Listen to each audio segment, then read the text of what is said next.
Good afternoon and good morning, everybody, and welcome back to the Blind Press YouTube channel and CoffeeStream number 313. And it is Wednesdays with Skep, and Skep Talk will be joining us momentarily. Um, Let me just find the pause button here. There we go. Um, yes, as I say, Skep Talk shall be joining us momentarily. In fact, there he is now, as I speak. Speak of him and he shall arrive. I Hello, Mr. Skep Talk. say my name 3 times. How are you doing today? I'm good. I just hit live and was introducing the show and said that Skep Talk would be here momentarily, and then And like a StreamYard genie. and then StreamYard went boop, and there you were. Aw, it's it's nice to be here, but uh, as anybody to whom Monty Python means as much as it does to me, Yeah, anytime we lose one of that group, uh, it's sad. it's so sad, and to to to lose the guy who was, I was thinking about some of the Terry Jones skits, like the flying sheep or the Mm-hmm. morning, morning, morning, morning, morning. Yep. I mean, that was the whole skit, was just all of them in drag, which was his idea. And just saying morning to each other, morning, morning, morning, morning. Yep. Another little old lady walks in the shop, morning, morning, morning, morning, morning. And I love the he's the guy in he's the shopkeeper in the parrot sketch. He is the shopkeeper in the parrot sketch, and he just has had that presence about him. He, you know, He was Brian's mom. yep. of of of all the Python characters, the two who probably uh, I felt like Mm. I knew them personally, were Eric Idle and Terry Jones. Yeah. The one that I felt like I knew the least was Graham Chapman. Mm. I always felt like there was a big mind in back there that you only got to see flashes of. Yeah. And he's a genius in his own way, but he kept a lot of himself back. The ones who put their absolute everything into every sketch were Terry Jones and Eric Idle. Mm-hmm. Eric Idle probably is the high point of that. I mean, Yeah. you just felt like you got 150% of that guy every time he went out there. But Terry Jones was very much the same way. Get it, Deirdre. Yeah. Get that, won't you, Deirdre? Yeah. You just go, God, that was just he caught that absolutely perfectly. Let's count of astounding, Brian. Yes. We have the nights to say neat. Yeah. Nobody expects the Spanish Inquisition. Right. You're not the Messiah. He's not the Messiah. He's a very naughty boy. Now go away.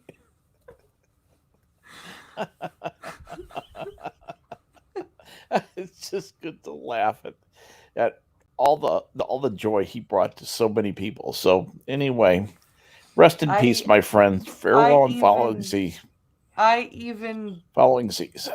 I even got this out. Oh, very good. Hold it, lift it up just about 3-4 inches. Very, very good. Yeah. Excellent, excellent. I want one. I'm going to own one. Yeah, I dug this out just for this occasion. Very good. Very good.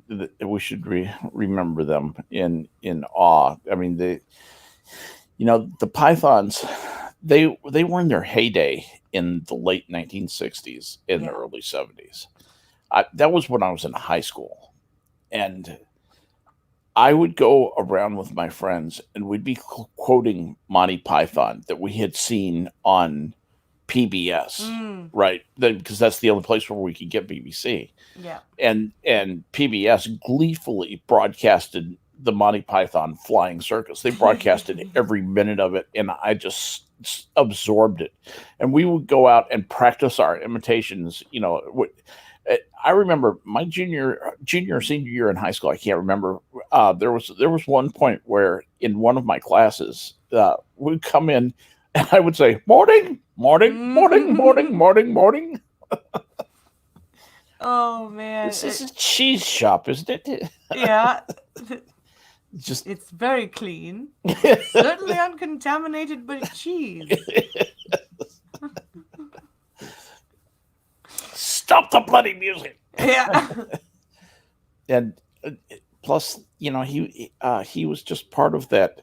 This was the guy who directed Life of Brian too, and directed. He co-directed it with Terry Gilliam, Holy Grail. Yeah.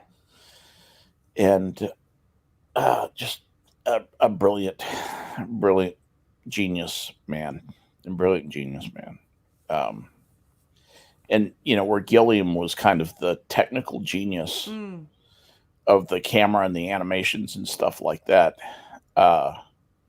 Terry Jones was the theatrical guy. He was the guy who said, "Say it like this; it'll be funnier." Yeah, and he was usually right. He just the castle. Yeah. We are no longer the knights who say nee. If he was dying, he wouldn't have bothered to carve Well, perhaps he was dictating.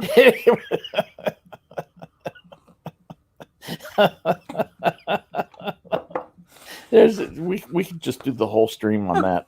We could just do a Monty Python stream, Monty Python appreciation stream. Thank you, Terry. Thank you for all the happiness. That was a grim time too. That was like Watergate and Vietnam were going on.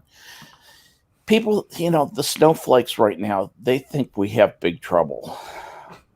They don't know what it's like to have 150 American boys killed, wait for it, every week. Yeah.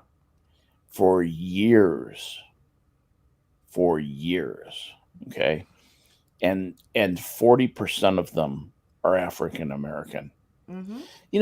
I'm actually surprised that people don't talk about that as a Holocaust, because those were some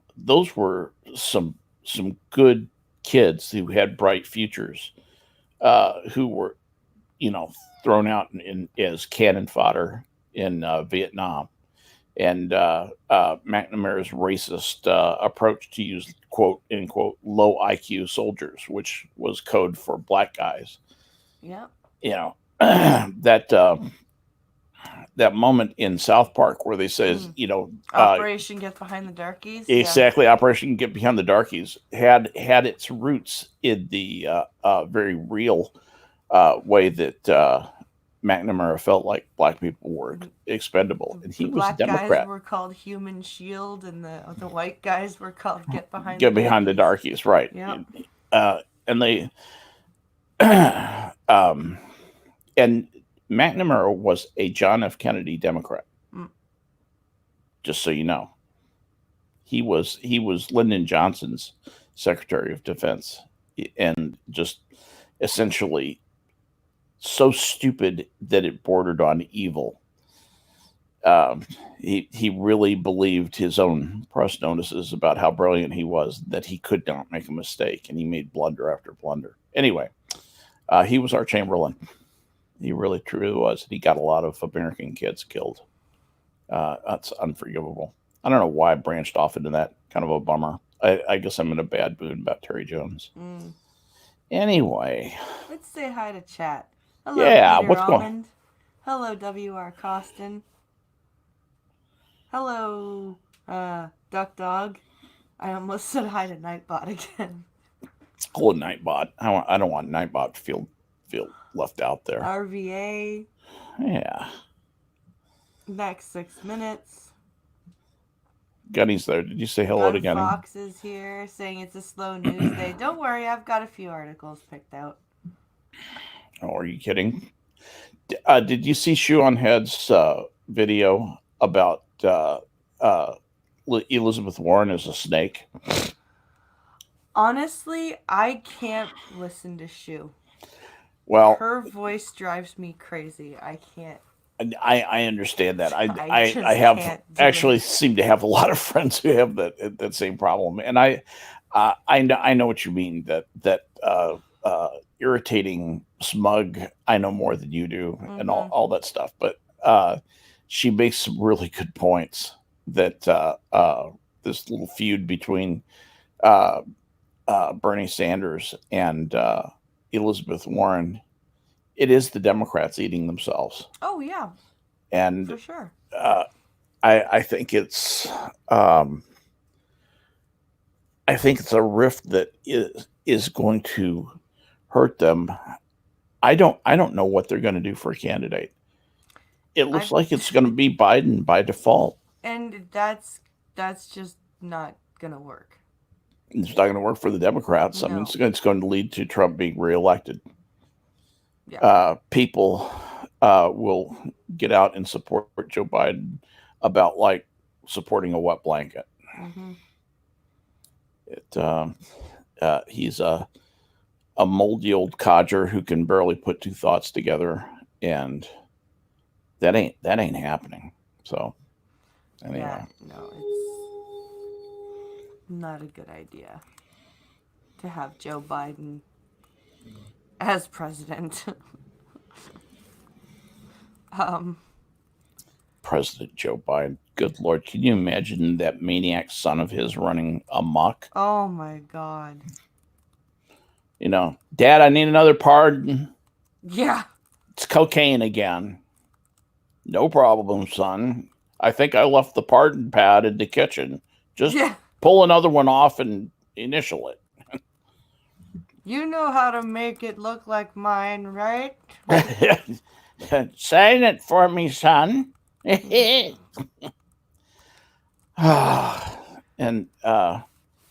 Biden is what, 150 years old or 170? He sure sounds like it. God, he just looks so old. He and sounds so old. I can't believe that the Dems can't get their shit together any better than that. I'm just, yeah, he's 77, so he's 10 years older than I am. In fact, he was born at about the same time Terry Jones was. And I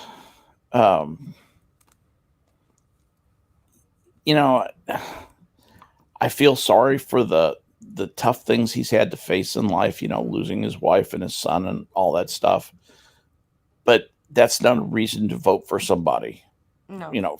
He has never been the sharpest tool of the shed. He almost flunked out of law school. This is not a brilliant man. This is not even a good mind, frankly. No, it's not. He's a second-rate politician who trades on, quote, being a nice guy, but he's actually tends to be a nice old socialist. Yeah. Anyway, so that's one of the current things I've sort of been, well, apparently, focusing on. Chief Justice Robertson, yes, got a little bit pissed off last night. Yes, he did. So I've got this article up here. It says Chief Justice Robertson admonishes both sides at Senate impeachment trial after marathon session erupts into shouting match. He did too. I mean, he was pissed off. So it says a marathon impeachment trial against President Trump erupted. That's what happens when you yell about Trump. You erupt. Erupted into a shouting match well after midnight Wednesday morning as Trump's legal team unloaded on Democratic impeachment manager Representative Jerry Nadler in an exchange that prompted a bleary eyed Chief Justice John Roberts to sternly admonish both sides for misconduct in the chamber. Yeah, because they woke him up. He's bleary eyed. They woke him up. He was not happy. No, absolutely. Um, so it says Nadler became the historic spat by speaking in support of the Eighth Amendment of the day, which was proposed by Senate Minority Leader Chuck Schumer, just as the clock struck midnight. The proposal would have amended the trial rules offered by Senate Majority Leader Mitch McConnell to immediately subpoena former National Security Advisor John Bolton.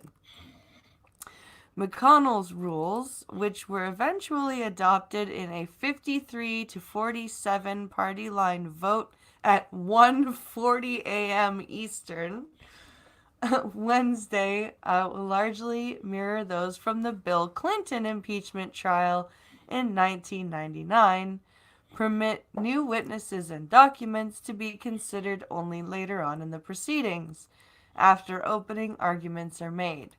Mm.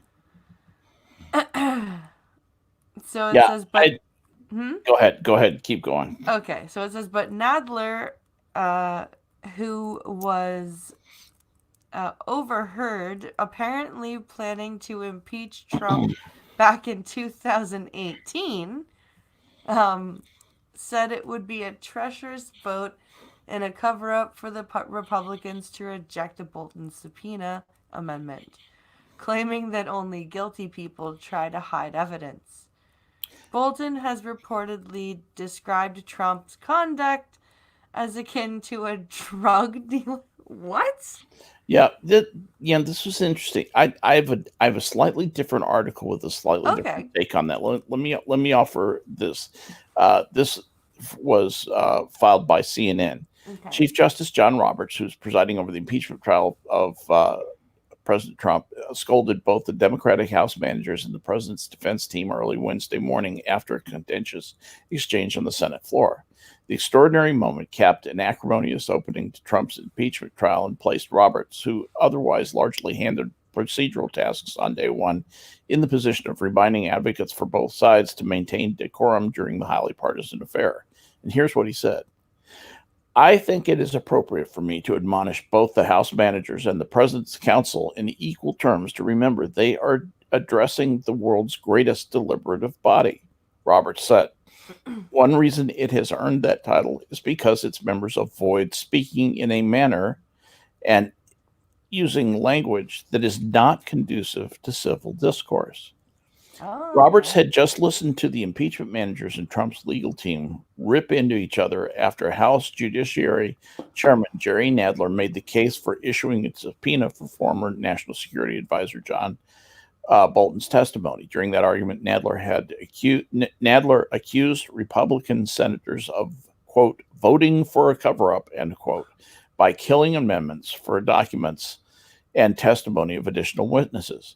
So far, I'm sad to say I see a lot of senators voting for a cover-up, voting to deny witnesses, and obviously a treacherous vote, Nadler said. A vote against an honest consideration of the evidence against the president, a vote against an honest trial, a vote against the United States.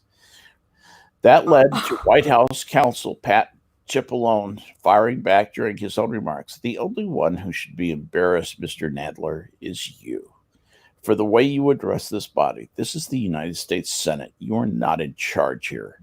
Roberts said that kind of exchange was not appropriate, and providing a historical example, reminded the legal teams that they need to be on their best behavior. I kind of want to see what the historical example he provided. Let me just quick look at that. It's a separate thing. He said, okay, when he issued the extraordinary admonishment, he not only reminded speakers to maintain decorum, but used a seldom uttered word, pettifogging, which is one of my favorite works. Pettifogging?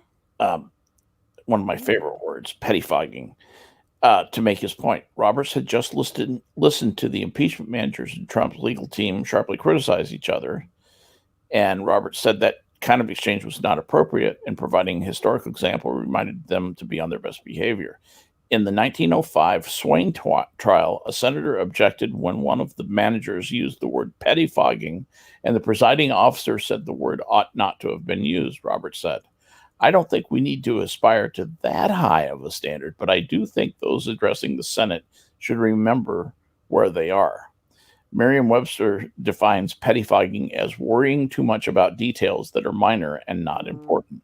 In other words, Roberts said that if the senator in 1905 who accused his opponent of focusing too much on petty details was behaving objectionably, today's impeachment teams that are throwing accusations of cover-ups and dishonesty against one another are also outside the bounds of proper behavior. You know what? CNN got that wrong. CNN doesn't understand what the word pettifogging, they don't understand the word pettifogging was considered to be a vulgar word. They don't realize that. They think that the point that Roberts was making was that it had to do with a matter of focus. It's not that. What was objected to in 1905 was the use of pettifogging was too direct an accusation. It's like, saying you're screwing the United States. Yeah. That's the parallel that Roberts was making. Roberts was making that parallel vis-a-vis Nadler's remarks that you're speaking against the United States. He actually said saying the White House counsel was speaking against the United States. Yeah. And that's what he was objecting to. Interesting that CNN would actually get that wrong. That's kind of funny. That's stunning.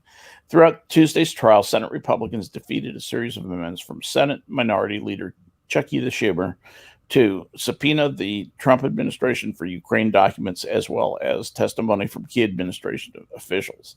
The Senate ultimately killed those amendments and approved rules for the trial on a party line vote without addressing whether or not those chambers should subpoena documents or witnesses. So they just ignored the suggestions from the Democrats.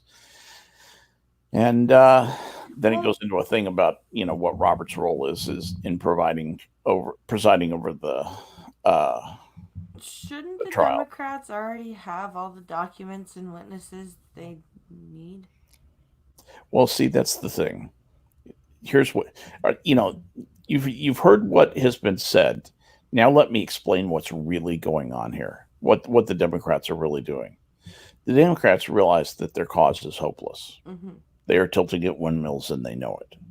They are not going to win a miracle vote. They're not going to be some 5 miracle Republicans who are going to suddenly vote with the Democrats to get rid of their own president. That's not going to happen. It will never happen.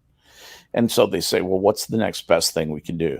Well, we can at least stir up the mud. We can fin the bottom, as they say in scuba diving. We can at least stir up the muck on the bottom so that nobody can clearly see what's going on. We'll accuse them of trying to suppress evidence, even though they're not trying to suppress evidence. Even though we could have called for all that evidence, enough people will believe that to where it may help us in the election. That's exactly what is going on. That is precisely what is going on.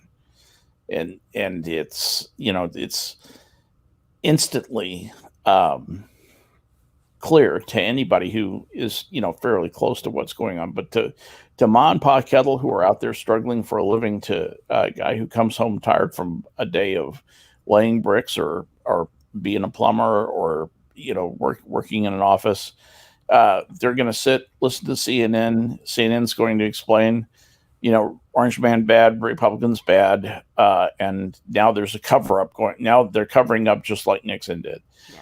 And that is the narrative that Nadler is trying to spin. It is not based on facts. It's based on lies, which is all he has.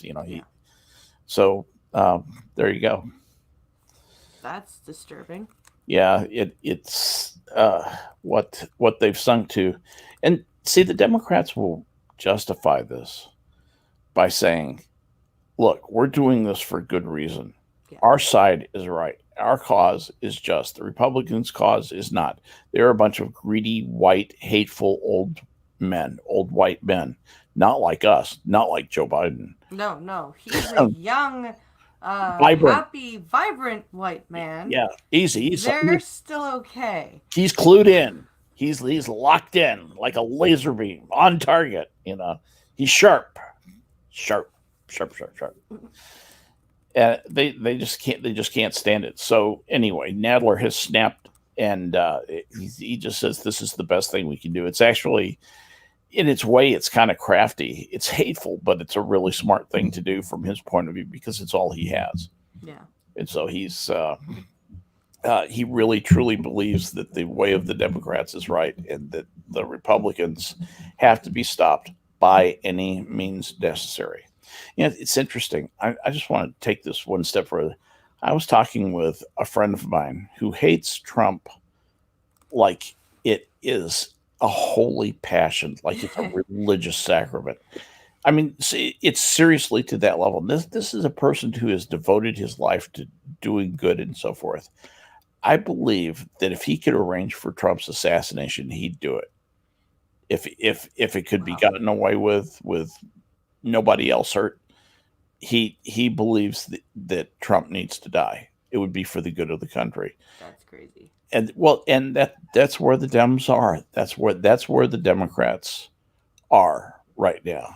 And I guarantee you, uh, other people are feeling that way. I'm a little concerned for Trump's life. There I'm are afraid some somebody Canadians truly crazy might want to go down in history. Yeah. Like, there are some Canadians that hate him. And I'm like, why do you care? Yep. He's not even your freaking leader. Why do you care? Oh, well, because he affects the international community. Really? Yep. How, how about you go hate on somebody like Kim Jong Un? Yep. Or, like, I don't know, the what's the name of the guy, the Ayatollah? Oh, yeah. Yeah, why don't you go hate? Why don't Khamenei Khomeini? Yeah, why don't yeah, you in go hate on Iran. him? Yeah, the deputy premier. Or what? Or Really, Putin. Hate on or some Putin? Putin. Yeah, Yeah. Putin is actually like he's a scary dude. Yeah. Or the Chinese leadership, whoever the nameless, faceless autocrat who claims to be in charge this week is. Yeah, Hate on him for a little while. I think people have forgotten how scary Putin really can be because he's just kind of sitting back and letting everyone else kind of eat each other. Yes. He's just sitting there going, "This is very helpful. I will watch." Like he doesn't need to do anything. Or maybe he could just hate fuck. You know what I'm saying? In other words, I'm talking about the premier of Vietnam. Yes, Premier Fuck. Premier That's Fuck. his name. You can't make this shit up. Nguyen Van Phuc. Phuc. Phuc. Yeah, that's Kind of makes me happy. Russell Peters does a bit. He's a Canadian comedian who is from Toronto, and A Canadian from Toronto? apparently there used to It's kind of be weird.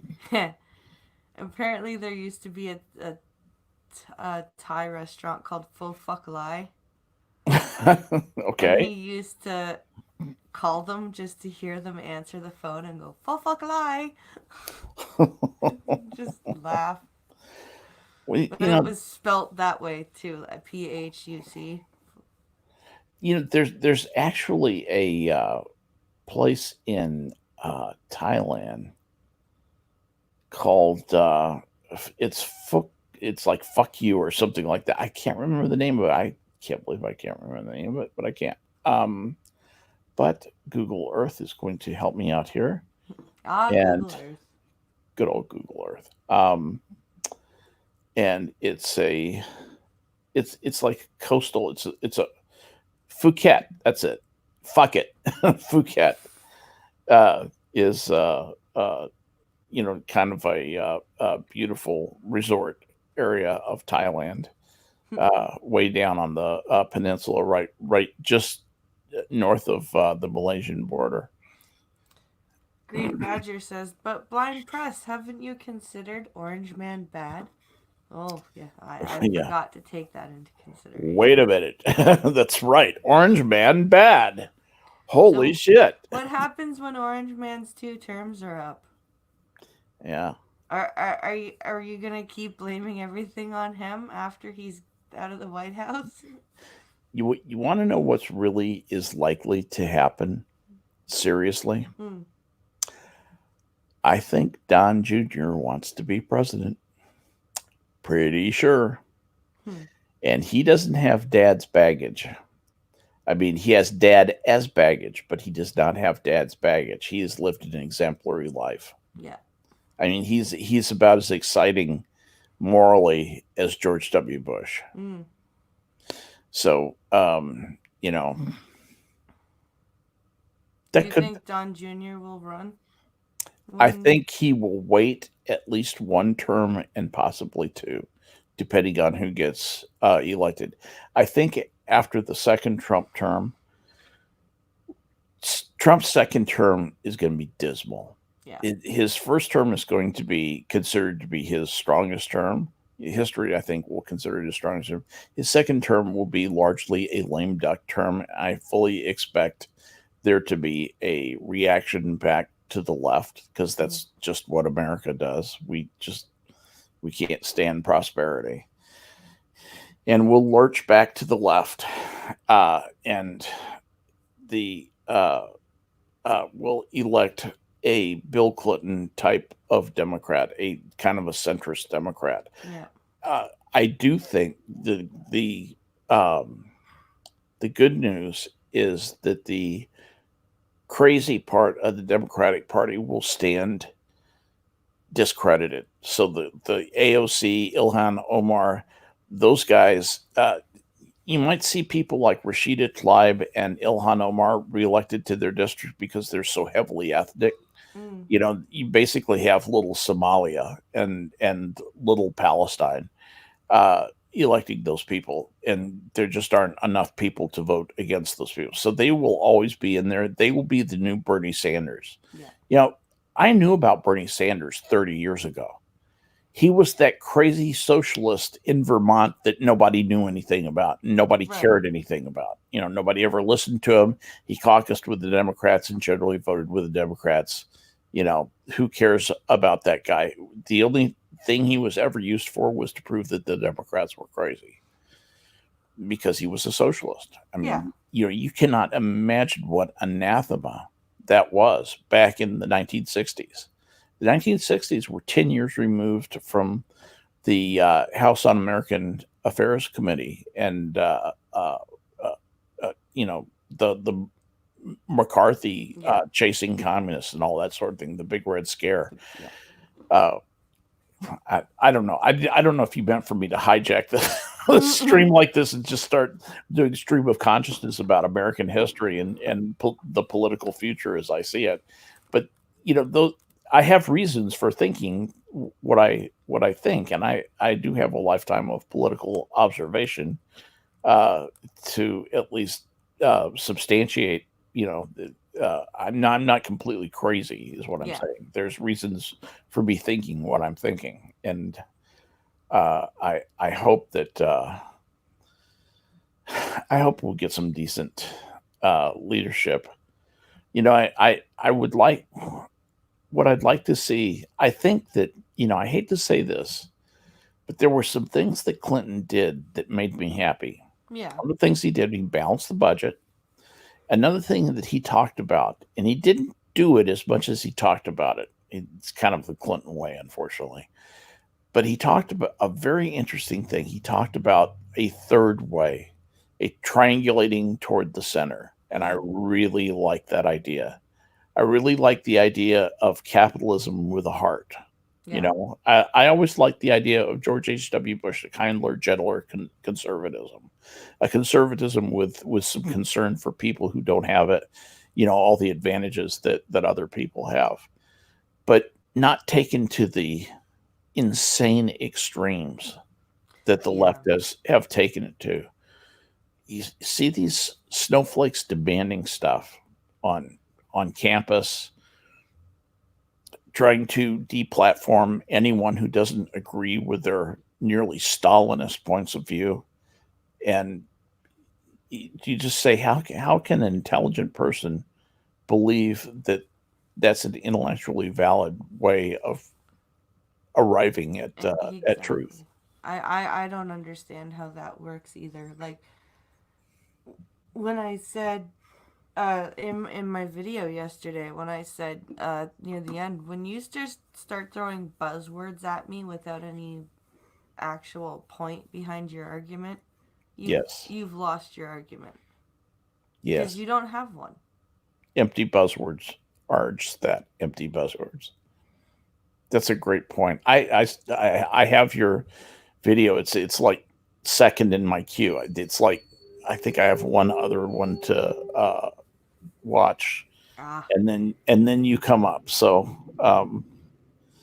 I've had grandchildren. I've got a grandchild preparing for the PSAT, and so oh, fun. we're having sessions. We're having it's kind of interesting. She's really bright. She's 9 years old, and I mean she is way into algebra. Right. Way in, she's 9 years old.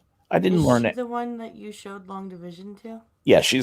she's the the one with superpowers. It, I actually showed it to her and her brother.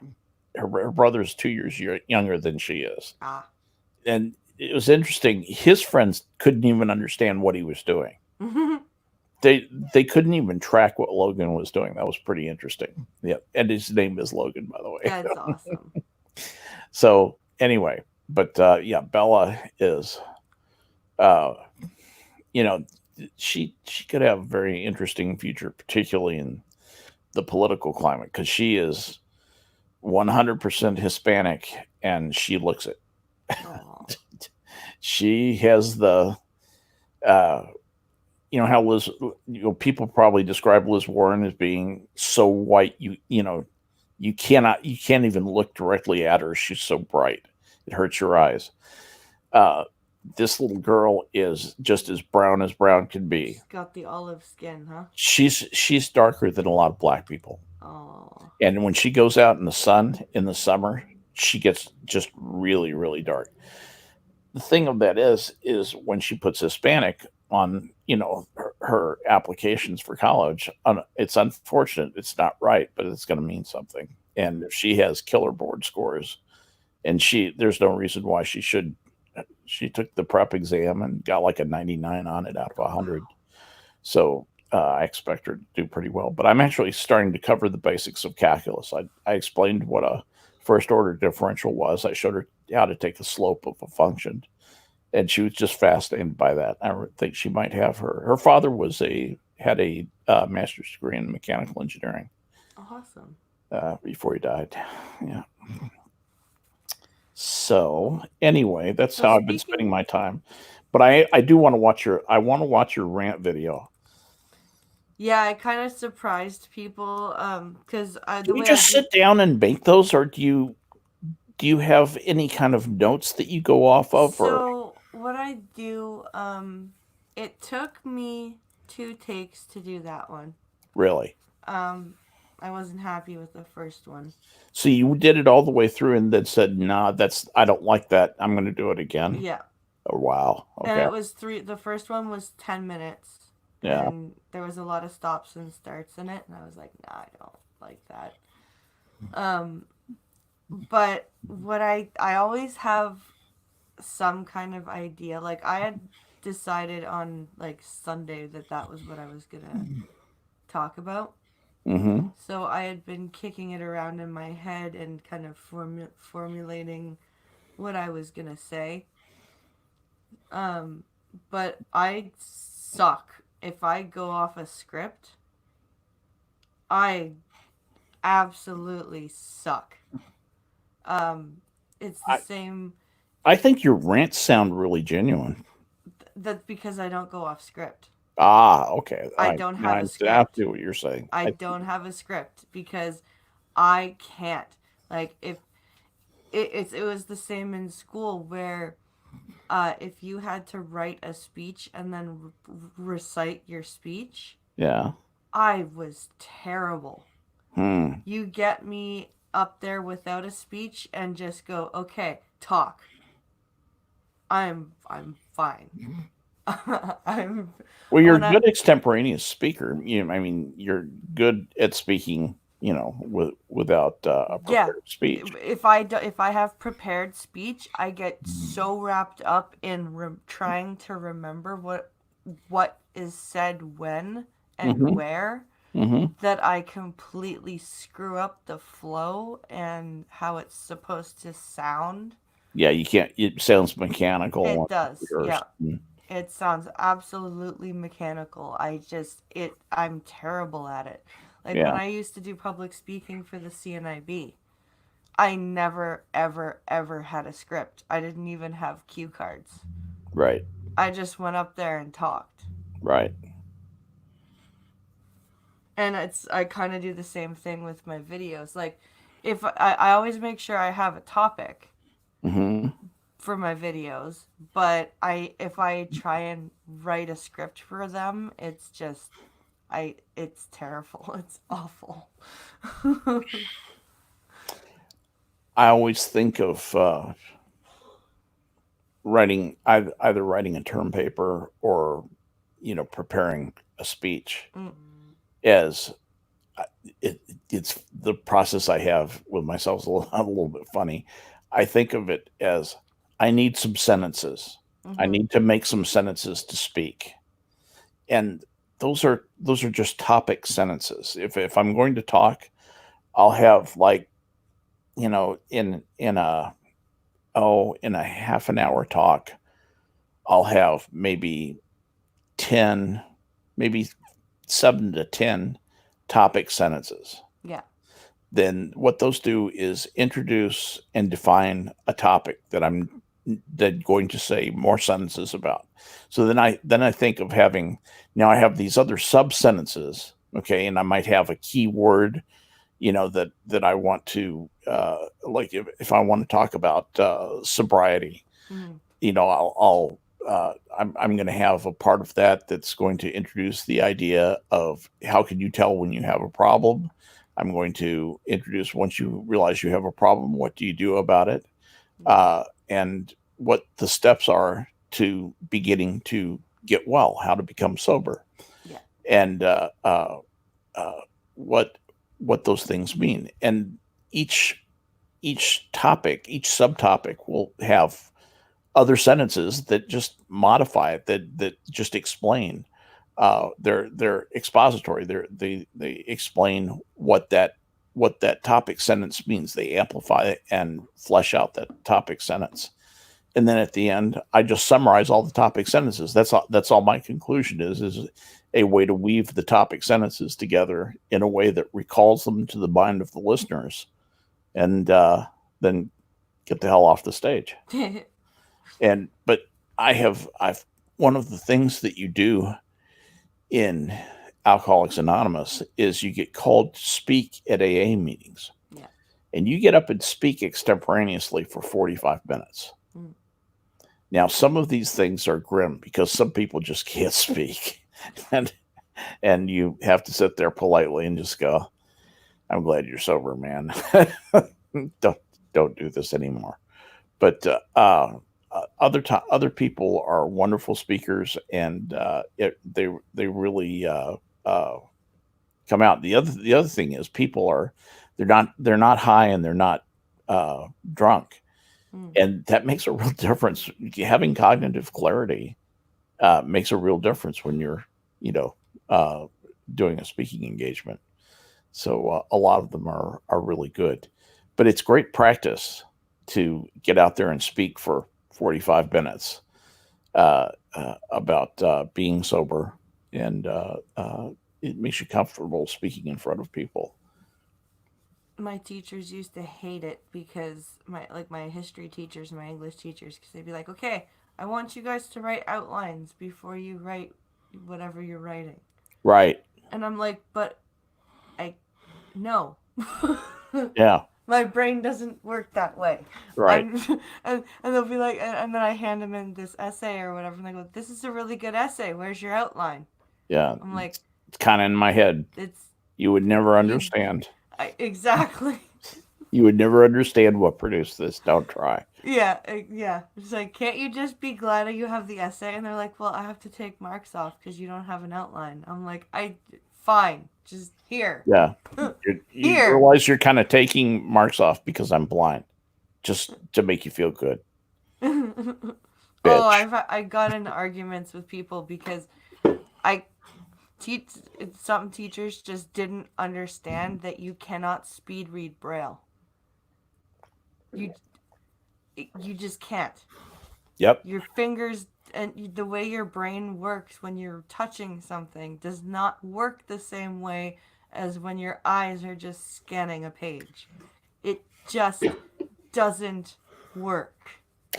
You know that when somebody says something like that, because that's such a funny sounding thing. Speed reading braille. Mm-hmm. That's an odd sounding thing to me. I reflexively type it into Google to see if it auto completes, and it Mm-hmm. does. So someone has fast braille reading. Blind kids compete in South Florida Braille Challenge. Braille Oh, you reading Harry can Putty. Braille reading speed. National Federation for the Blind. you can read fast. Like I can read very quickly. Here's there's a Quora thing. This is how fast can Braille be read? So this is really a thing. Um, I've seen skilled readers having to slow down to talking speed in order to read aloud for some reason. That is with UK English Braille that is quite heavily contracted, which greatly reduces the amount of characters to be identified in any typical piece of text. Some simple examples where single letters stand for whole words: B for but, C for can, D Yeah. for do, E for every, and so on.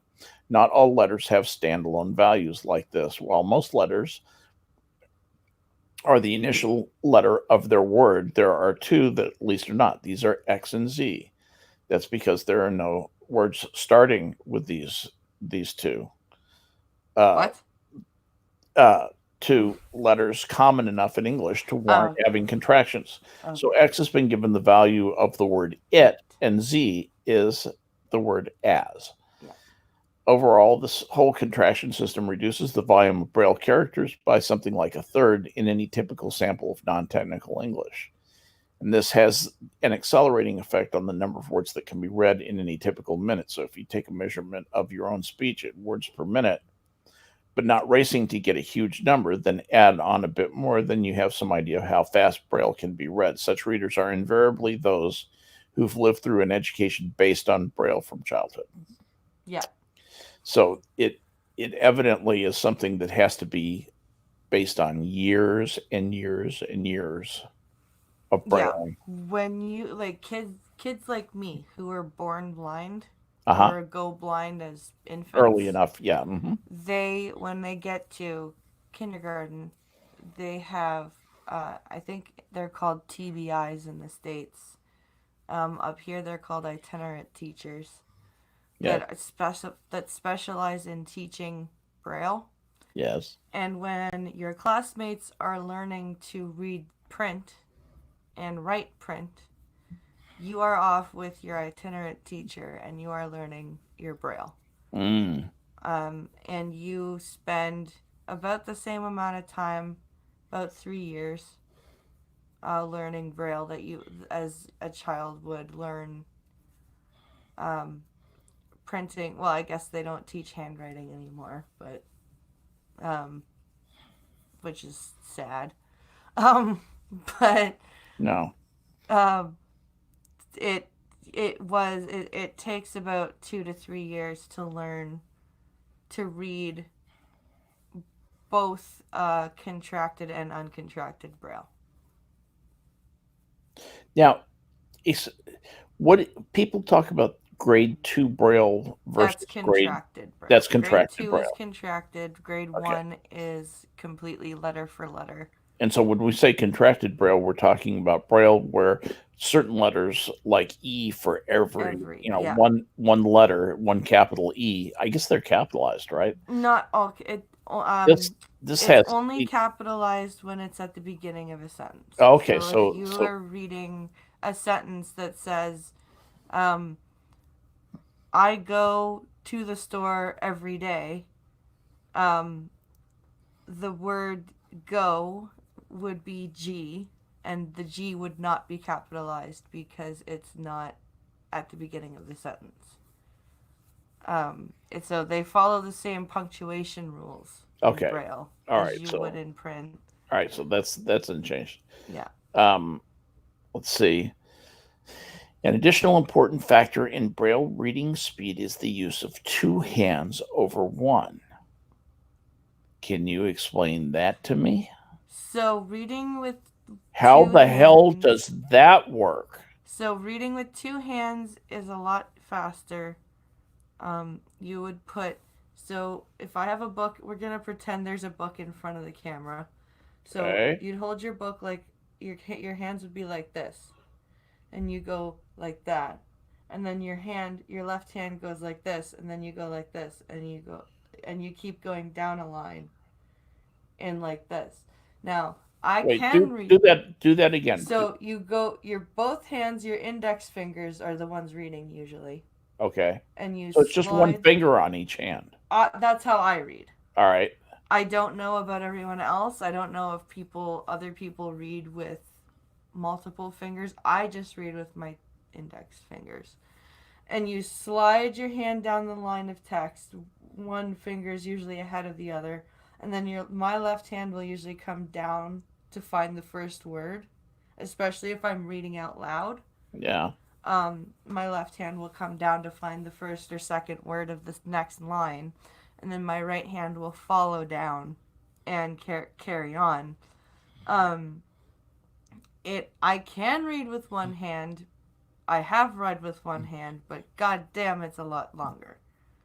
Because you've just got, like, you're just, like, your one hand is just, you're sliding very slowly across the page. But if you've got two hands going, you can process more words faster. Is that so? You actually are sliding two fingers along two different lines of text? Not for the whole line. For the majority of the line of text, your hands are going to be on the same line. But when you get close to the end of the line, when I get close to the end of the line of text, my left hand go down and find the next line with your. Okay. Yeah. All right. That's wow. Mind blown. Mind blown. But to do speed reading the way that I'm describing, like when you speed read and you're trying to pick out just blocks of text, like find the pertinent points on a page in like a minute. Yeah. Right? That is something that is not really feasible, because you have to know what you're reading, like you're feeling what's on the page, and you have to feel everything to process what you're reading. You can't just use a finger to scan a few words at a time and get what you're like, and get the salient, like, do you know what I mean? Yeah. It's not, it doesn't work that way. Okay. That was, my question, because I need basic definitions here of how it works, because this is new to me, and That's interesting that actually two hands will make you a faster braille reader than one. Yeah. And it's good to know about the grade 2 braille versus the grade 1 braille. It's hard to explain to Logan because when I read to him sometimes in bed, he goes, "Mommy, hold my hand." And I'm like, "Honey, I can't hold your hand. I have to read. That's right. I need both my hands to read." Why? Why can't you use your toe? Um, Completely and utterly different topic. Something has just been going on in my mind over and over as I think about this. Mm. This business of Jeff Bezos's phone being hacked I've not heard about that. by the Crown Prince of Saudi Arabia. Really? Here's the way it went down. They were uh, going back and forth on, I think it was Instagram or some social media platform. Might have not have been Instagram. I forget what it was.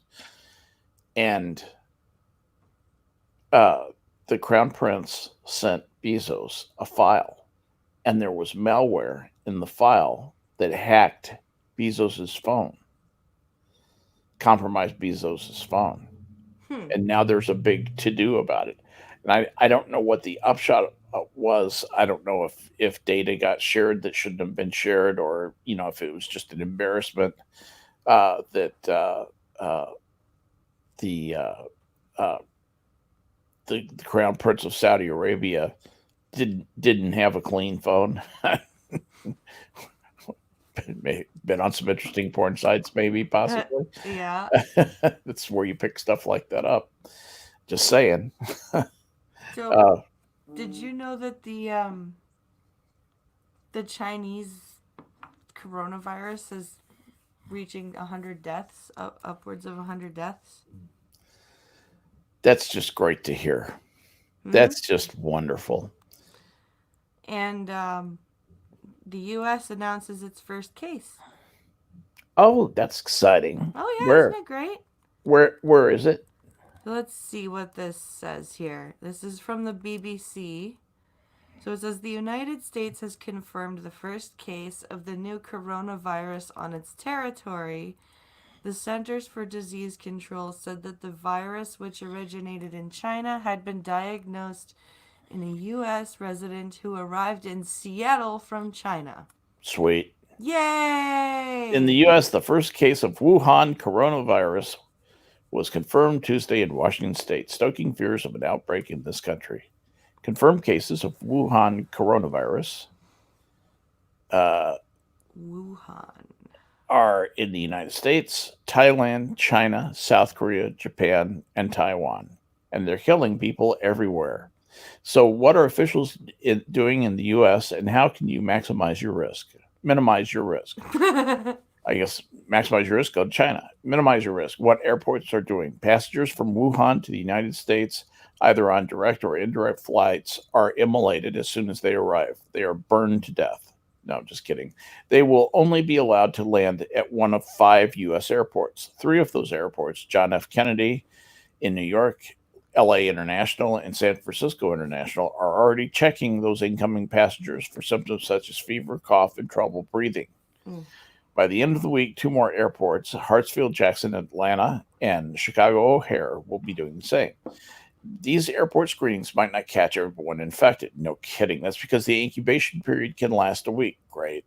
Meaning it can take a week after getting infected before you show any symptoms. Awesome. So are we quarantining everybody for a week? No, we'd never do that. What U.S. scientists are doing is trying to create a vaccine for the new virus, but don't expect it anytime soon. The National Institutes of Health is working on one, but it will take at least a few months before clinical trials can start, and more than a year until a vaccine might actually become available because of our FDA. Fantastic. Nice. Yeah. Separately, scientists in Texas, New York, and China are also trying to create a vaccine. And the Baylor College of Medicine in Houston and Dallas are trying to create a vaccine. That's interesting. The challenge is daunting. Lesson we've learned is coronavirus infections are serious and one of the newest and biggest global health threat. What you can do for yourself. Avoid close contact with anyone showing symptoms of respiratory illness, such as coughing and sneezing. Well, that's really helpful. Other symptoms of this coronavirus include fever, shortness of breath. Severe cases can lead to pneumonia, kidney failure, and death. Scientists believe this coronavirus started in another animal and then spread to humans. Health officials recommend cooking meat and eggs thoroughly and washing your hands often with soap and water for at least 20 seconds. Okay, I knew that in 1959. Mm-hmm. So shut the fuck up. Sorry. If you, No, you're not wrong. Jesus, this is all so very unhelpful. Honor your father and mother that your days on this earth might be long. Okay. If you're the one feeling sick, cover your mouth and nose when you cough or sneeze and disinfect the objects or surfaces you touch.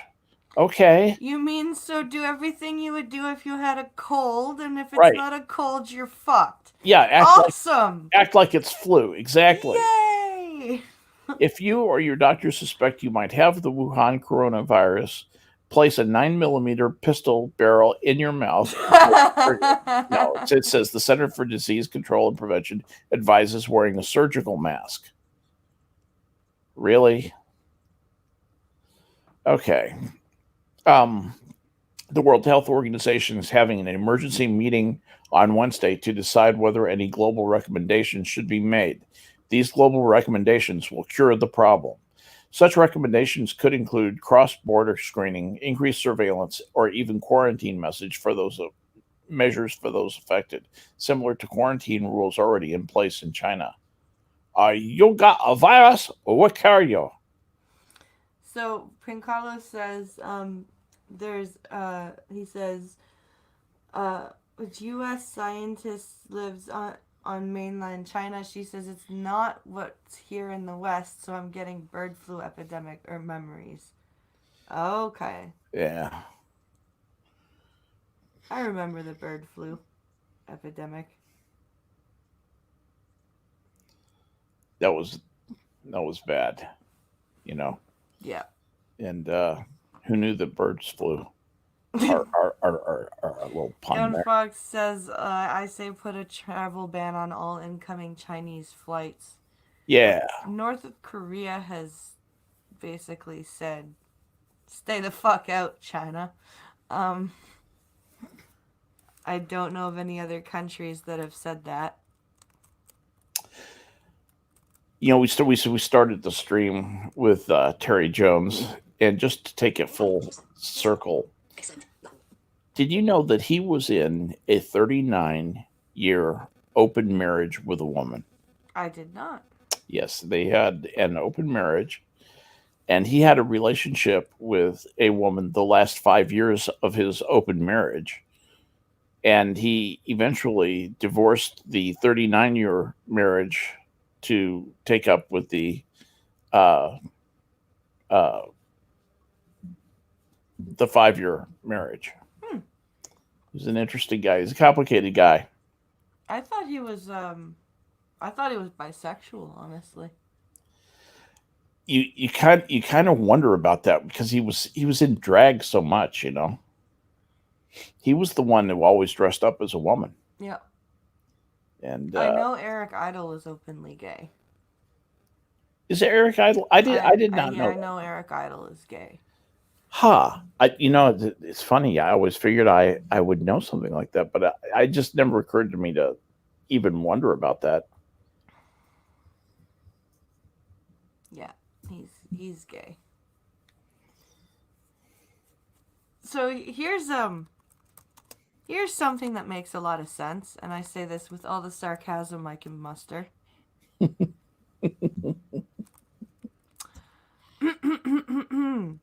Terrorists to take lie detector tests to prove they won't carry out another attack.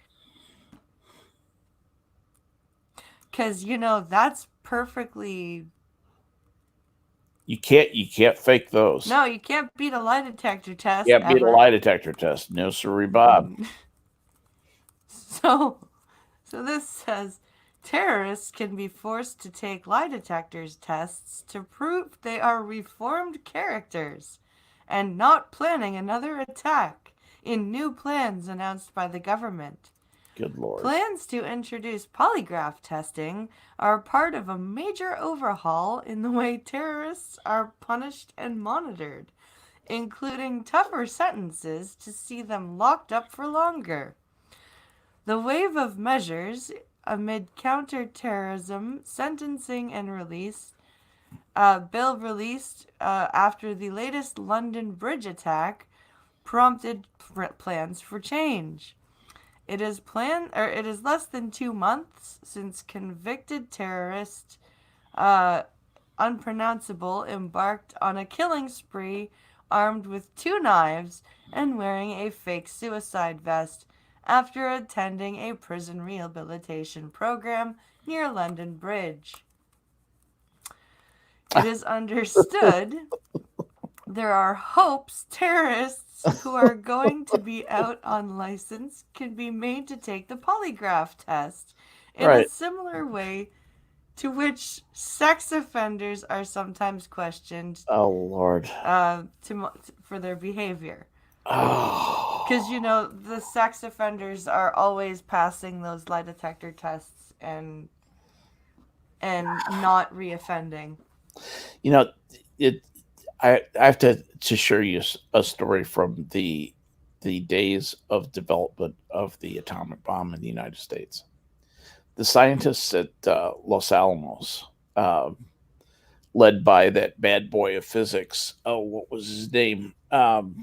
Famous physics. The the collision diagrams of. Hang on. Particle. Hold on. Particle collision diagram, and I'm trying to think of who. Feynman. Ah, yes. Yeah, led by bad boy Richard Feynman. Um, he was the he, they made them take lie detector tests, and they left them with a polygraph. Mm. And so they were practicing to see if they could beat the polygraph. They found it very easy to beat the polygraph. Yeah. And so they said, okay, let's see how fast we can teach the staff to beat the polygraph. So they started rounding up the secretaries and clerical people and teaching them to beat the polygraph. And they got the time down to like 3 minutes. 3 minutes is all it took to train somebody to beat the polygraph. All you have to do is keep your heart rate down. The way that they taught them was to think about something else and listen for the question and have a pre-programmed answer, yes or no, in your mind, and just say that word and think about the other thing. Just continue to think about the other thing, and it's amazingly easy to do. It's amazingly easy to beat a polygraph. It really truly is. They don't tell anything. And the thing about polygraphs, here's the other thing: is if you're not trying to beat a polygraph, getting a false positive is easy peasy. Yeah. It's very easy to get a false positive. That's why they're not admissible. That's why they're not admissible. Exactly. It's one, so anyway, what a ridiculous. So well done, Britain. Yes. Way to go.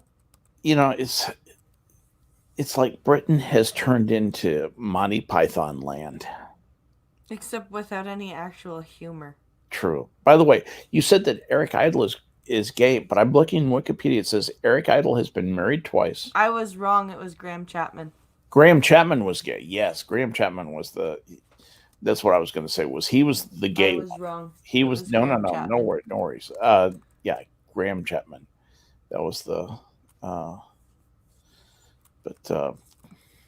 So did you hear that Tulsi is suing Hillary Clinton? What? Yeah. What?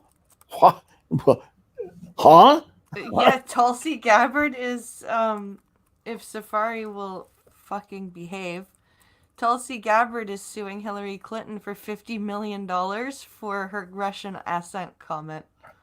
Holy shit. Representative Tulsi Gabbard, D. Hawaii, is suing Hillary Clinton for defamation over the former Secretary of State's remark on a podcast characterizing the Democratic presidential candidate as a Russian asset.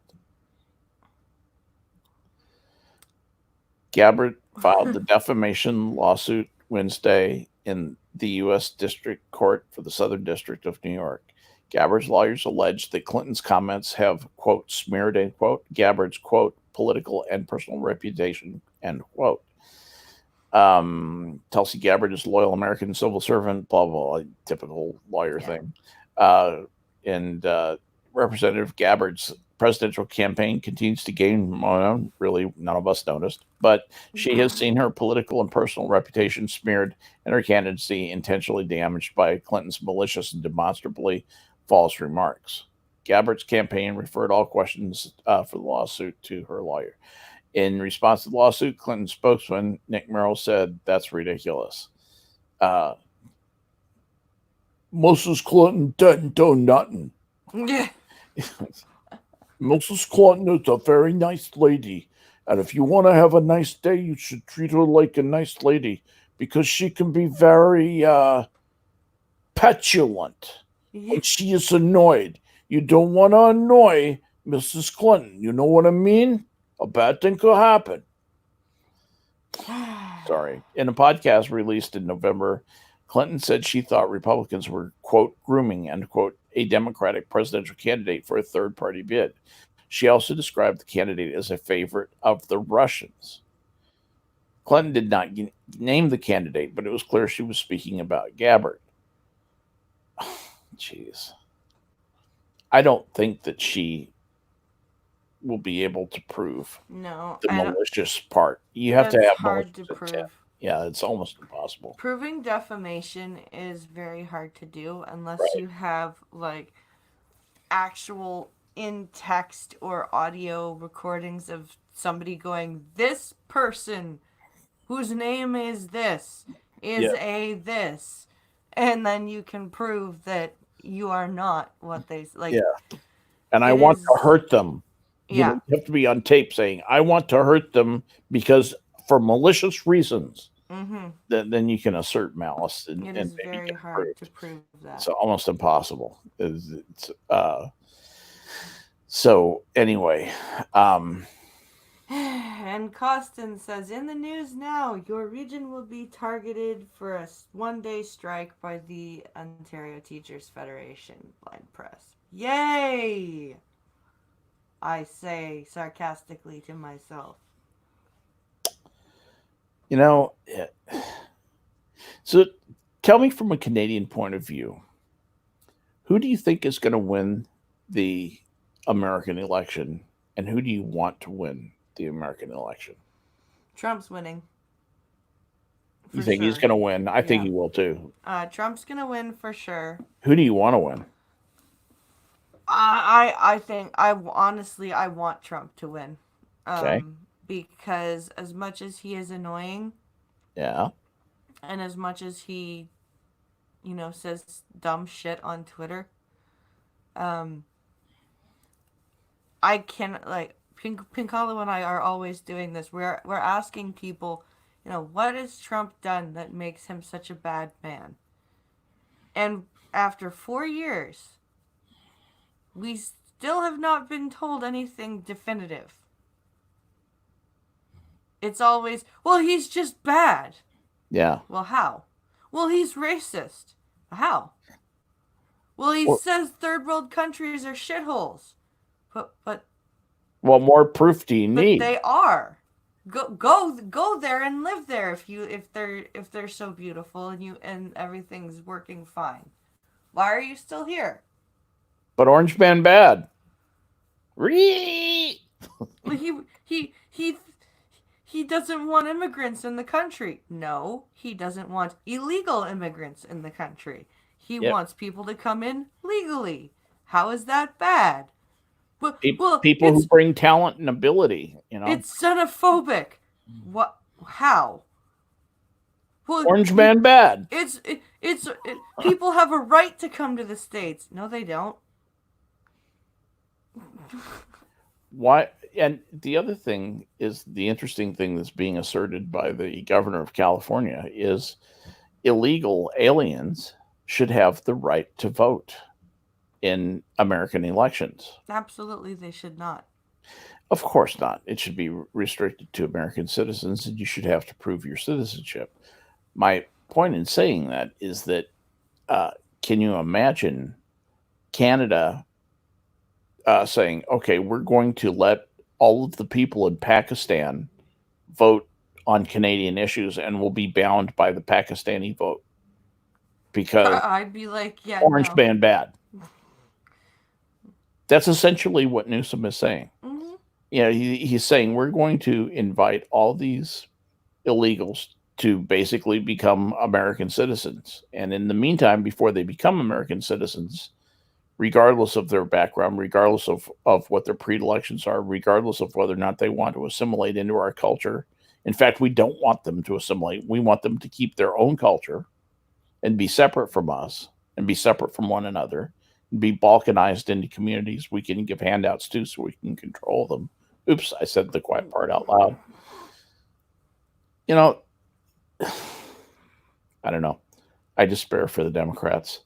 And see, that's the thing is we don't have a strong left in the United States, and we need a strong left because we need, most of the answers are in the center.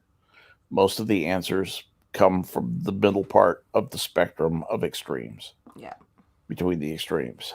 And all we have right now are lots of extremists on the left, and the right has enough centrists to be the most sensible party right now. Yeah.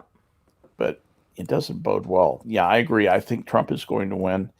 If you could have anybody, any American politician be president of the United States, who would you pick? Any American politician. Mm-hmm. Honestly, I can't think of one that I would pick.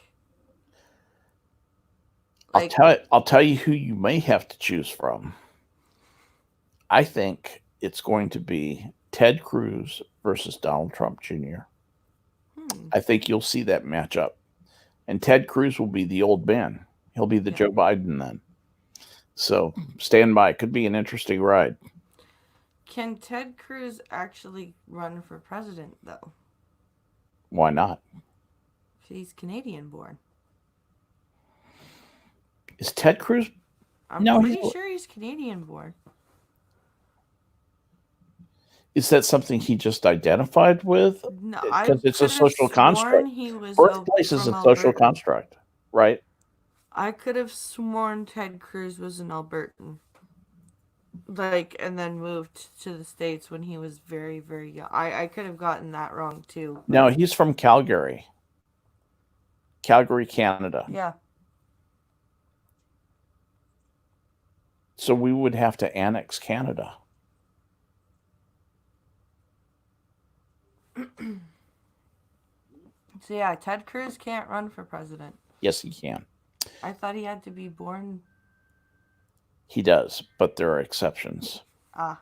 And I am about to find out why. I think he is, because he was the runner-up for the Republican nomination for president of the United States in 2016. He holds the degrees from Princeton University and Harvard Law School, where he's widely considered to be the most brilliant candidate to ever pass through the place. And he really is. He really, truly is. Let's see. Yada, yada, yada, blah, blah, blah. In 2012, let's see, he was reelected to the Senate. Okay. Cruz is one of 3 U.S. senators of Cuban descent. Early life and family. He was born Rafael Edward Cruz, December 22nd, 1970, at Foothills Medical Center in Calgary, Alberta, to Eleanor Wilson and Rafael Cruz. Eleanor Wilson was born in Wilmington, Delaware. She is 3/4 Irish, 1/4 Italian, and earned an undergraduate degree in mathematics from Rice. Cruz's father was born and raised in Cuba. He went to UT Austin, obtained political asylum. He earned uh, Canadian citizenship and became a naturalized U.S. citizen in 2005. But that was 35 years. That was when Ted Cruz was 35. At the time of his birth, Ted Cruz's parents had lived in Calgary for 3 years and were working in the oil business as owners of a seismic data processing firm for oil drilling. Cruz has said that he was the son of two mathematician computer programmers.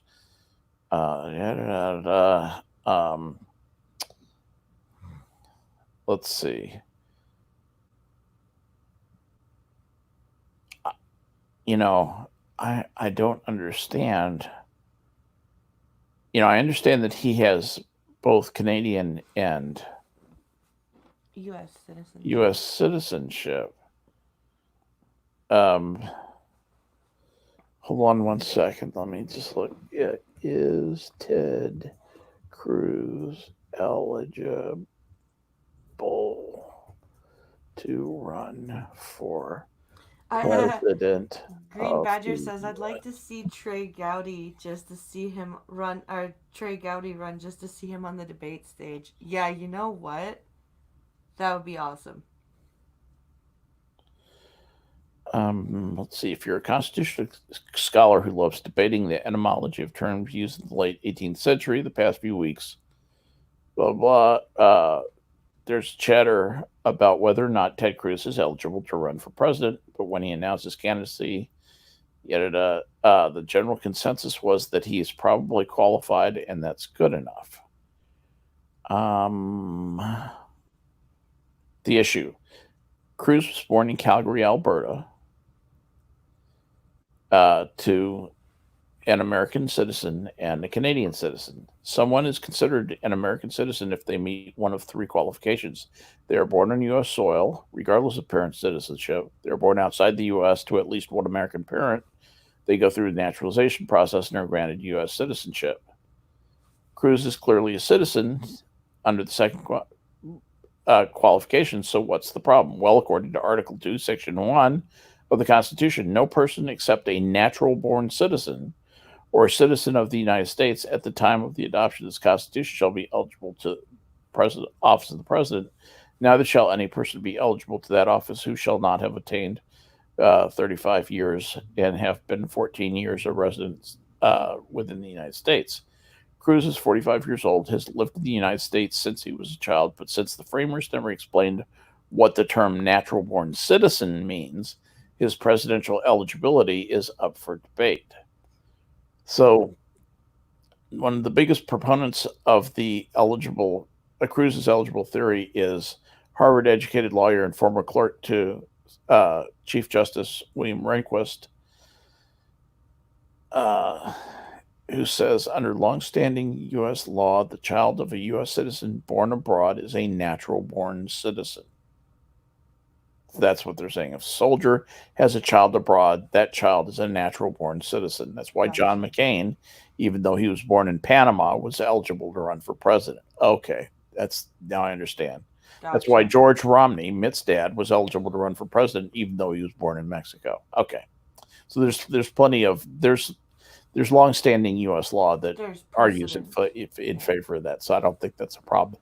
That's an interesting thing because that's what we were taught too, was that you had to be born on U.S. soil to run for president. And when I was, I can remember them talking about that with George Romney, Mitt Romney's dad, when he was governor of Michigan, and he was actually governor of Michigan when I lived in Michigan when I was a little kid, and he had a chaotic run for a go no place run for president. Yeah, I think it was against Nixon. Might have been. Anyway. Costin says, on that note, is anyone else opposed to dual citizenship? I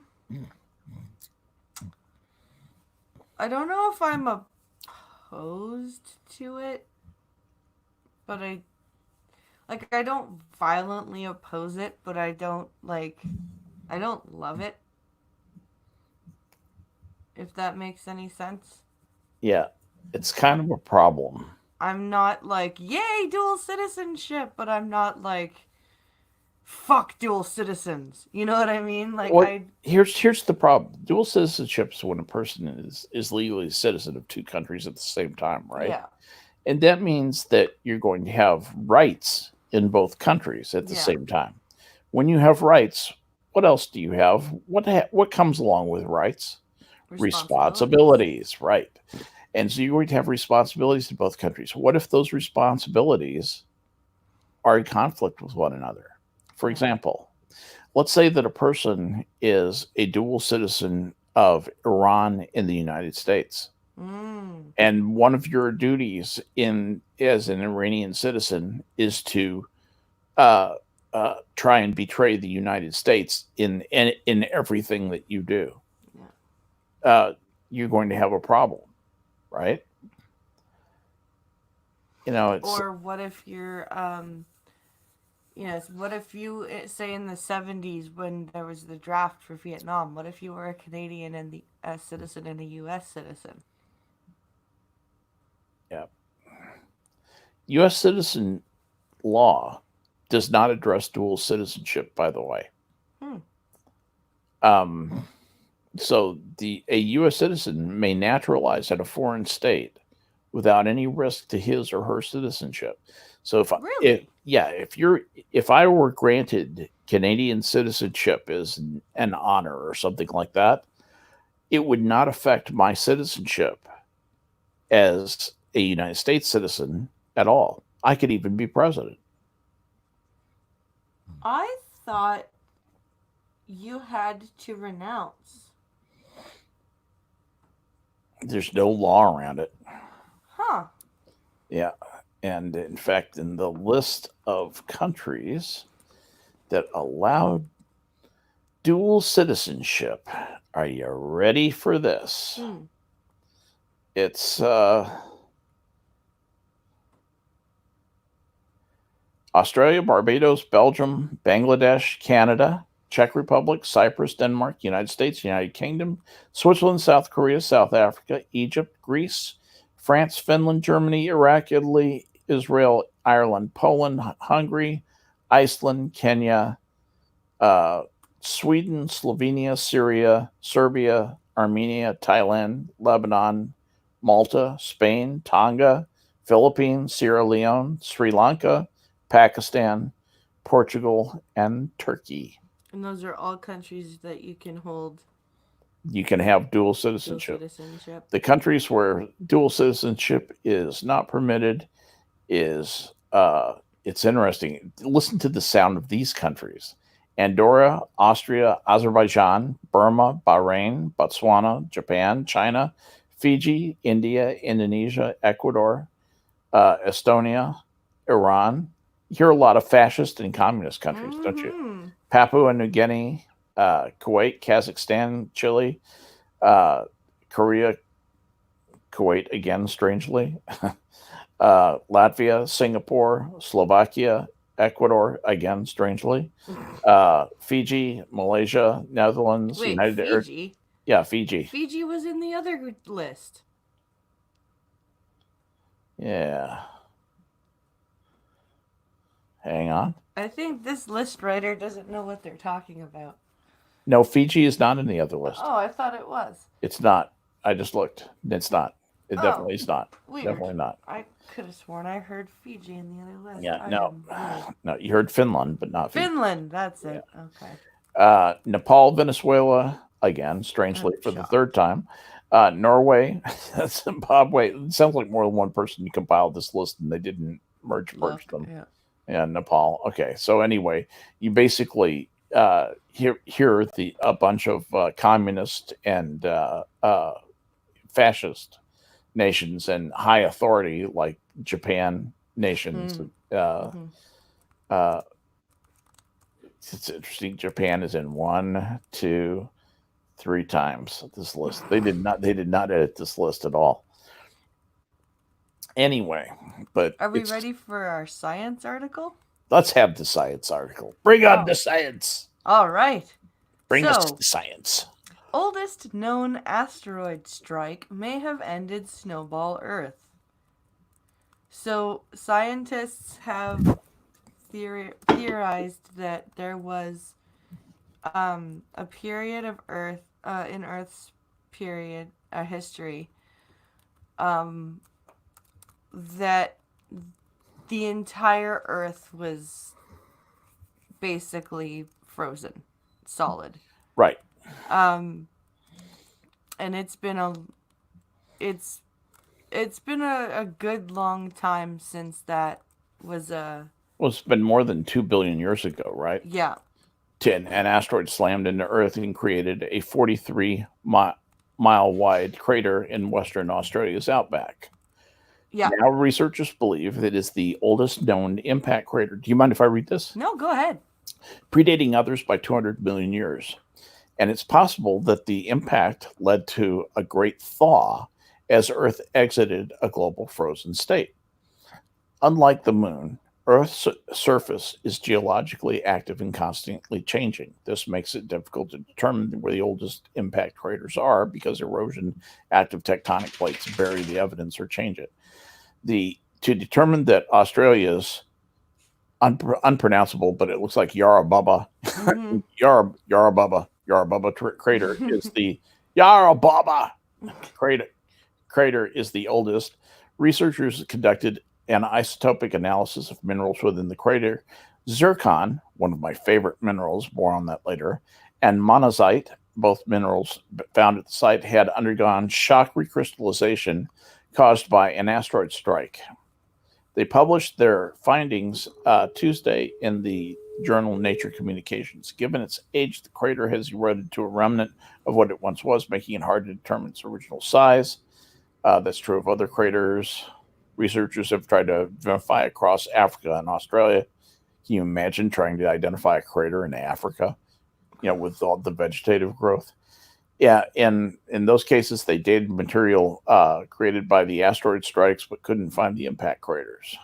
But could you imagine the size of the asteroid needed to thaw the entire goddamn planet from snowball Earth?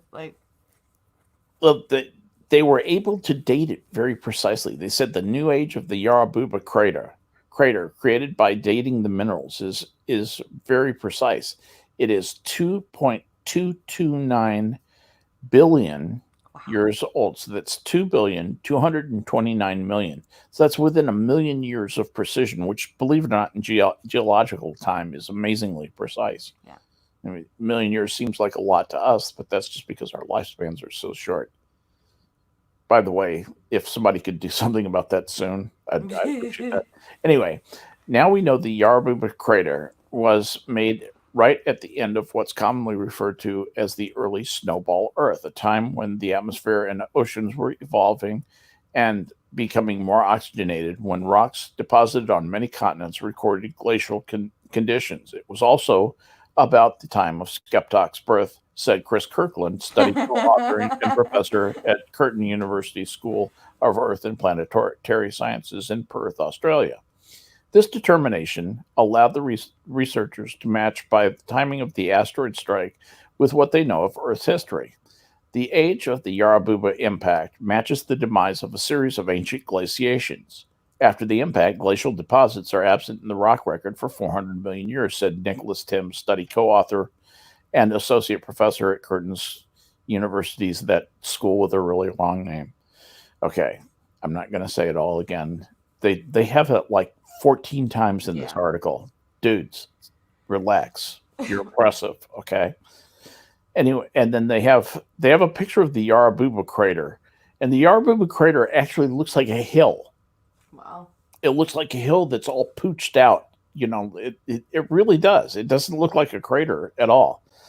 I'm trying to see if that's. I'm gonna go in and see if that's oh, I see it. It's an optical illusion. It actually is a depression in the Earth, but sometimes that can look funny. All right. Anyway, this twist of fate suggests that the large meteorite impact may have influenced global climate. The researchers ran different simulations to understand the ways the asteroid strike may have impacted Earth and its climate. Until now, the impact cratering record was absent when significant changes in the Earth's hydrosphere and atmosphere occurred between 2.1 billion to 2.5 billion years ago, according to the study.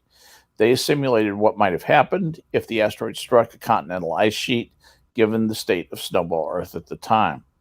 Would have been fun to watch, wouldn't it? No kidding. Oh my God. Like from a spacecraft.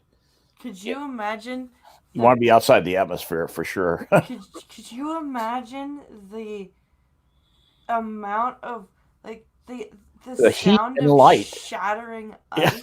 Oh, the sound would have been so loud that you would have had to have recorded it and then turned down the volume basically to where it did not destroy your ears. Because if you heard that, if you heard that sound, unless you were very, very, very far away from it, it would be the last sound you ever heard because it would destroy your hearing. Yep. It would probably destroy you. Yeah. It sent 500 billion tons of water vapor. Jesus Christ.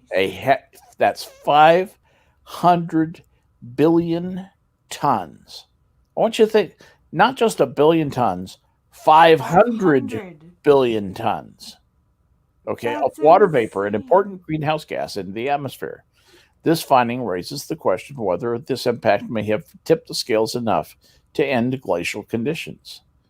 Water vapor is an effective and the most abundant greenhouse gas that can absorb radiation and send it back to Earth's surface, contributing to warming. That's between 87 trillion and 5,000 trillion kilograms of water vapor hurtling into the atmosphere, which would have had a warming effect.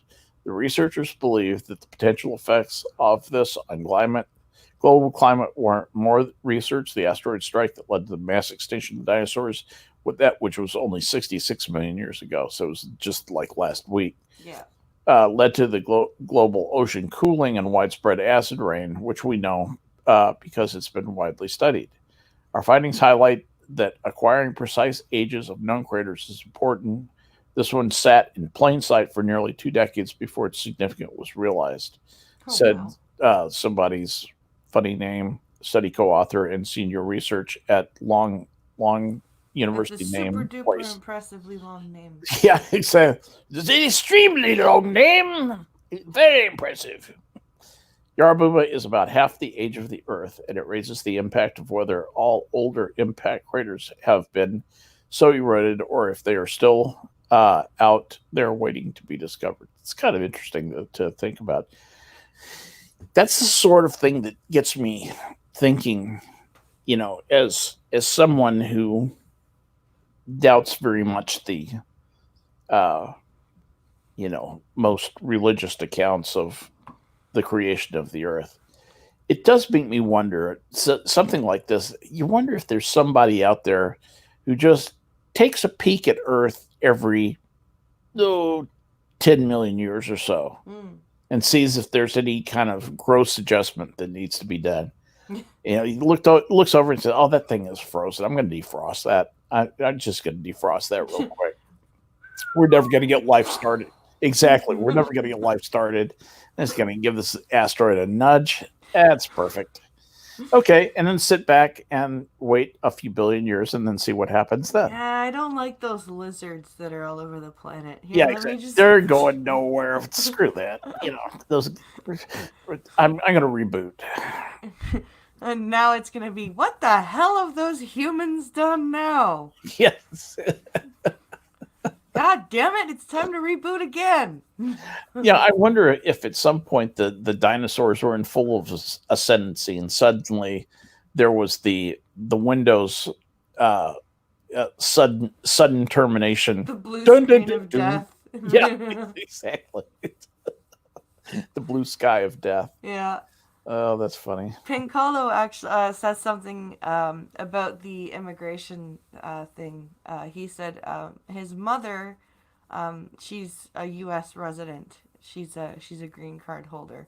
Mm-hmm. And she found out if she wanted to become a citizen, she would have to renounce her Canadian citizenship. Yes. Now, if you hold another, that's a naturalization requirement. That's to Ah, become a naturalized American citizenship. You have to renounce all other allegiances in order to do that. okay. Now, once you have your American citizenship, you can obtain a different citizenship. So you can reapply for your. Well, it depends on the country. It depends on Mm, the country's requirements. If Canada has a thing where you can apply for citizenship without renouncing the citizenship you currently have, yes, you definitely can have citizenship in that other country and retain your American citizenship. Totally, okay. totally. That's the way that works. But yeah, that's a naturalization requirement is that you have to renounce your other citizenships, any other citizenship that you have, and then you can become an American citizen. But once you are a naturalized American citizen, you are a full citizen in every way except you can't run for president. Right. And then you can, which I think is really kind of a silly rule and probably needs to go away Yeah. because the world's a different kind of a place. It's uh, the world's become much smaller, and there's a lot more commonality of culture and values and stuff like that. So you're likely to be able to field talent from that might have happened to have been born some other place. Seems kind of a shame to rule that out just on kind of what amounts to a technicality. Yeah. Just my opinion. And on that note, my friends, you have whiled away another hour and 40 minutes. I know this really went fast today. We Um, had a lot of stuff to talk about, though, we didn't we? sure did. It was fun. This was great. Thank you for hanging out with Skep and I, and thanks, of course, to Skep Talk for hanging out with And me. thank you for having me, my friend. Oh, of course. Always, this is always a pleasure. And And even, join us tomorrow on the Minions channel. It'll be Prospero's night. and we will both be there. Yes, I we hope. will. We And will be there. I'm not And dead yet.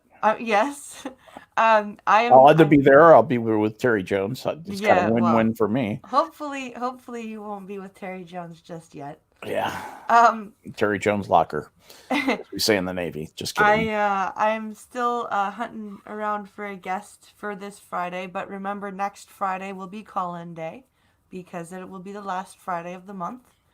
And this Saturday is we've decided that Hammer will be going this Saturday. Um, Ah, very good. and he has picked his episodes are Scorpion, which is a two-parter. It is season end of season 3, beginning of season 4.